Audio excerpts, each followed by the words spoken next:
लेकिन ऐसे आयोग को तो बम से उड़ाने की बात हम लोग करेंगे, इस आयोग को हम लोग चलने नहीं देंगे। क्या मजाक चल रहा है? ऐसा आयोग का क्या जरूरत है? तो ये रिजल्ट जो प्रकाशन किया है ये इनवैलिड रिजल्ट है, ये अवैध रिजल्ट है। इस रिजल्ट को रद्द किया जाए, सीबीआई से जांच किया जाए और दोषी पदाधिकारी अधिकारियों पर कड़ी। नमस्कार, जोहार एचएनएन देख रहे हैं और ये उग्र रूप जेल कैंप के केंद्रीय वरीय उपाध्यक्ष देवेंद्र नाथ महतो का है, जो छात्रों के भविष्य के साथ जो खिलवाड़ कर रहा है जेपीएससी, उसे बर्दाश्त नहीं कर पा रहे हैं। इन्होंने तो ये तक कह दिया कि आयोग पर हम बम ही मार देंगे। ऐसे आयोग का रहने का क्या मतलब, जो छात्रों के भविष्य के साथ, जीवन के साथ खिलवाड़ कर रहा है। देखिए, जेपीएससी के कट ऑफ को लेकर बीच में कई रोल नंबर गायब है, उनको लेकर एग्जाम इतनी जल्दी करवा देना, मेंस फाइनल, इसको लेकर कई ऐसे यहाँ पर लाइन से गलतियां चल रही है ना कि गिनवाने बैठे तो पूरा दिन लग जाएगा।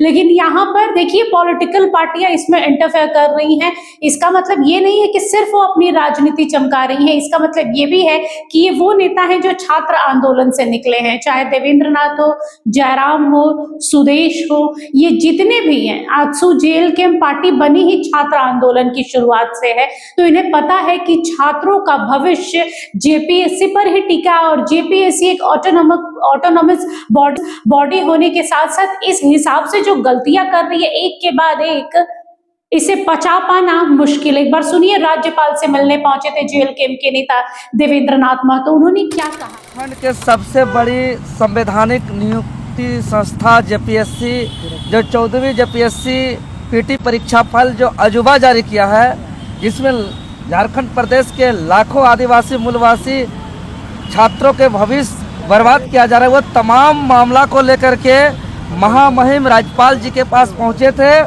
और जेपीएससी जो अपना ही प्रारूप का, अपना ही नियमावली को तार तार कर रहा है, एक अजूबा रिजल्ट प्रकाशन किया है, जिस पर ना मेंबर का हस्ताक्षर है, ना कट ऑफ मार्क्स जारी किया है रिजल्ट के साथ, और अपने मनमानी से कुछ को यूपी से उठा लिया, कुछ को हरियाणा से उठा लिया है, तो कुछ को बिहार से उठा लिया है। ये सारे मामलों को महामहिम राज्यपाल जी तक पहुंचा है और महामहिम राज्यपाल जी को त्वरित हस्तक्षेप करने के लिए आग्रह किए हैं, क्योंकि राज्य के लाखों युवाओं को महामहिम राज्यपाल जी से अपेक्षा है, उम्मीद है, विश्वास है, आशा है कि एक ऐसा जेपीएससी की हद पार कर दिया है कि हाईकोर्ट का निर्देश है कि कोई भी फॉर्म भरने से मिनिमम 45 दिन उसको परीक्षा का तैयारी करने का समय मिलना चाहिए, जो आयोग के चेयरमैन को इस बात का मालूम नहीं है।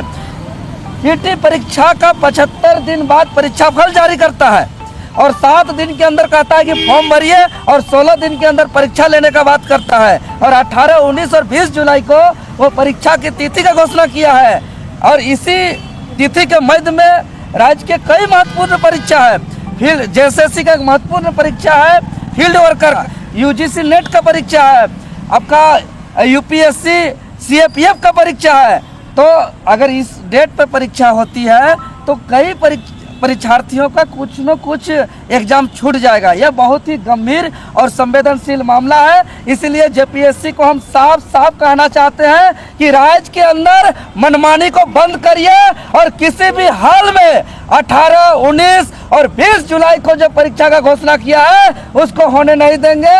और राज्य के युवाओं को हम बताना चाहते हैं कि महामहिम राज्यपाल जी सारे मामला को, पूरा नियमावली को, पूरा ओएमआर जो बाहर में घूम रहा है, कई ओएमआर, जिसमें पेपर 1 का ओएमआर जो घूम रहा है उसमें मात्र 48 क्वेश्चन का आंसर किया हुआ है, जिसमें सिर्फ और सिर्फ 46 आंसर सही है, और उसका रिजल्ट में नाम है। ये तभी संभव होगा जब पेपर 2 में 100 में उसको 98, 99 लाना होगा। अब बताइए, जो ब्रिलियंट स्टूडेंट पेपर 2 में 98, 99 ला सकता है, वो पेपर 1 में 52 क्वेश्चन कैसे छोड़ सकता है? और जेपीएससी आयोग से बाहर ओएमआर सीट कैसे निकल रहा है?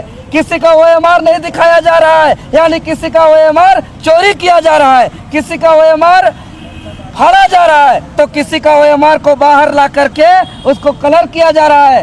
राज्यवासियों, ये कोई मजाक नहीं है, सबसे बड़ी नियुक्ति संस्था है। आज राज्य का संवैधानिक संस्था का गरिमा पर बात है। महामहिम राज्यपाल जी वहीं पे हरा कलम निकाले, और हरा कलम निकाल करके तुरंत कहे कि हम मुख्यमंत्री जी को कहते हैं और इसको तुरंत पेपर को आगे बढ़ाते हैं। लेकिन आप लोग छात्र यूनाइट हुए और इसको लेकर के संघर्ष करने का भी सलाह दिए हैं। और महामहिम मुख्यमंत्री जी को भी आप लोग भी अपने स्तर से उनको आग्रह करिए और इस पर जो है कि न्याय करने का बात करिए। आज मुख्यमंत्री जी से हम कहना चाहते हैं कि यहाँ के लोग आपको वोट दे करके आपको मुख्यमंत्री बनाए हैं, यहाँ के लोग आपको वोट दे करके आपको राज्य के सर्वोच्च कुर्सी बनाए हैं, आपका चेयरपर्सन है आप यहाँ के, और उसके बावजूद यहाँ के युवाओं का भविष्य को बर्बाद किया जा रहा है, खुलेआम बर्बाद किया जा रहा है। यहाँ नियमावली का तार तार किया जा रहा है। जेपीएससी आयोग का नियमावली कहता है कि बिना मेंबर का अगर आप हस्ताक्षर किए रिजल्ट नहीं निकाल सकते हैं। तो ये रिजल्ट जो प्रकाशन किया है ये इनवैलिड रिजल्ट है, ये अवैध रिजल्ट है। इस रिजल्ट को रद्द किया जाए,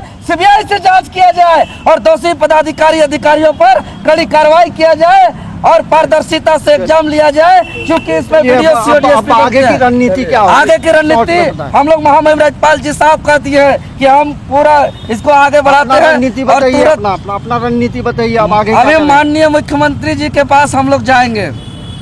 अभी टाइगर जयराम महतो जी हमारे विधायक जी से भी हमारी बातें हुई और हम लोग सारे चीजों से अवगत करा दिए। विधायक जी साहब कह दिए हैं कि जेपीएससी को छोड़ना नहीं है, इस लड़ाई को लड़ना है। और मुख्यमंत्री जी से वो भी बात कर रहे हैं, हम लोग भी अभी बात करने जाएंगे और इसको न्यायालय में भी लड़ेंगे और नहीं तो जेपीएससी का घेराव करेंगे। और हो पर भी ये जेपीएससी आयोग नहीं सुनेगी तो आज फिर ये लोग को लगेगा कि ये गैर कानूनी बात है, लेकिन ऐसे आयोग को तो बम से उड़ाने की बात हम लोग करेंगे। इस आयोग को हम लोग चलने नहीं देंगे। क्या मजाक चल रहा है? ऐसा आयोग का क्या जरूरत है? आयोग का सपना इसीलिए देखा गया था क्या? इसीलिए गठन किया गया था क्या कि ये लोग मनमानी तरीके से यहाँ सेटिंग करें? अरे सीडीपीओ का कुछ दिन पहले रिजल्ट आया, 20 महिला सीट आरक्षित था महिलाओं के लिए, 20 में 19 सिर्फ यूपी का है। सोनभद्र जिला का एक ही रूम पार्टनर 3 लड़की का है, यही जेपीएससी है। लेकिन ऐसे आयोग को तो बम से उड़ाने की बात हम लोग करेंगे। इस आयोग को हम लोग चलने नहीं देंगे। क्या मजाक चल रहा है? ऐसा आयोग का क्या जरूरत है? तो ये रिजल्ट जो प्रकाशन किया है ये इनवैलिड रिजल्ट है, ये अवैध रिजल्ट है। इस रिजल्ट को रद्द किया जाए, सीबीआई से जांच किया जाए और दोषी पदाधिकारी अधिकारियों पर कड़ी कार्रवाई की। देखिए, देवेंद्र नाथ ने तो साफ कर दिया है कि हम राज्यपाल को ज्ञापन सौंप चुके हैं, जेपीएससी को अल्टीमेटम दे रहे हैं कि भाई अपनी गलतियों को, अपनी भूल को सुधारो, नहीं तो वो दिन दूर नहीं है जब एक बड़े आंदोलन को झेलना पड़ेगा। इसके साथ में हेमंत सोरेन का भी हस्तक्षेप चाह रहे हैं ताकि मुख्यमंत्री अगर किसी मुद्दे पर हस्तक्षेप करते हैं, संज्ञान लेते हैं तो उस पर हर कोई गौर करता है और शायद जेपीएससी भी मजबूर हो जाए अपनी गलतियों को सुधारने को लेकर। हालांकि जेपीएससी वाला ये जो भूत है अभी सोने वाला नहीं है, ये जैसे जैसे दिन गुजरेंगे वैसे वैसे ये मुद्दा अहम हो जाएगा, क्योंकि इतनी जल्दी एग्जाम करवाना कम से कम 2 से ढाई महीने का समय लगता है। आप 15 दिन 20 दिन में आप एग्जाम करवाएंगे, ये पॉसिबल नहीं है। और इसको लेकर अभी तो सिर्फ पॉलिटिकल पार्टियां इंटरफेयर कर रही हैं, अब छात्र सड़कों पर ना उतर आए। फिलहाल के लिए बस इतना ही। देखते रहिए HNN न्यूज। नमस्कार। जो हमारा ये वीडियो अच्छा लगा तो इसे लाइक करें, शेयर करें और हाँ, सब्सक्राइब करना ना भूलें।